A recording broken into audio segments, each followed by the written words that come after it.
Aleluya, Cristo resucitó. Yo estoy contigo. Vivamos la alegría de la Pascua a la luz de la palabra del Señor con Monseñor Enrique Díaz. Yo estoy contigo. 17 de abril. Evangelio de San Juan, capítulo 6, versículos del 16 al 22. Al atardecer del día de la multiplicación de los panes, los discípulos de Jesús bajaron al lago, se embarcaron y empezaron a atravesar hacia Cafarnaúm. Ya había caído la noche y Jesús todavía no los había alcanzado. Soplaba un viento fuerte y las aguas del lago se iban encrespando. Cuando habían avanzado unos 5 o 6 kilómetros, vieron a Jesús caminando sobre las aguas acercándose a la barca. Se asustaron, pero Él les dijo: «Soy yo, no tengan miedo». Ellos quisieron recogerlo a bordo y rápidamente la barca tocó tierra en el lugar donde se dirigían. Palabra del Señor. El versículo con que termina la multiplicación de los panes nos dice que se fue Jesús al monte a orar él solo. Es curiosa la soledad en que queda Jesús después de la multiplicación.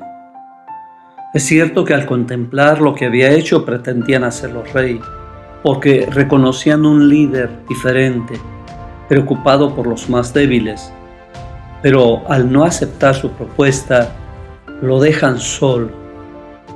Los discípulos también lo han abandonado, decepcionados porque no aceptó ser rey, ocupados en sus cosas mientras él hacía oración en el monte.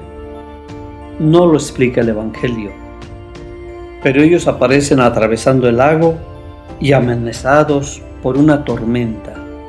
Y precisamente cuando amenaza el temporal y las aguas del lago se van encrespando, descubren a Jesús caminando sobre las aguas y acercándose a la barca, lo que les provoca un gran susto.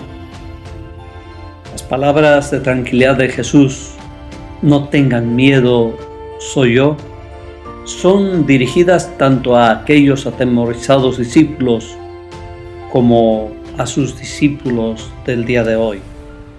No tienen que tener miedo quienes siguen a Jesús, pero sí deben estar muy conscientes de que su reino es muy diferente a los reinos del mundo.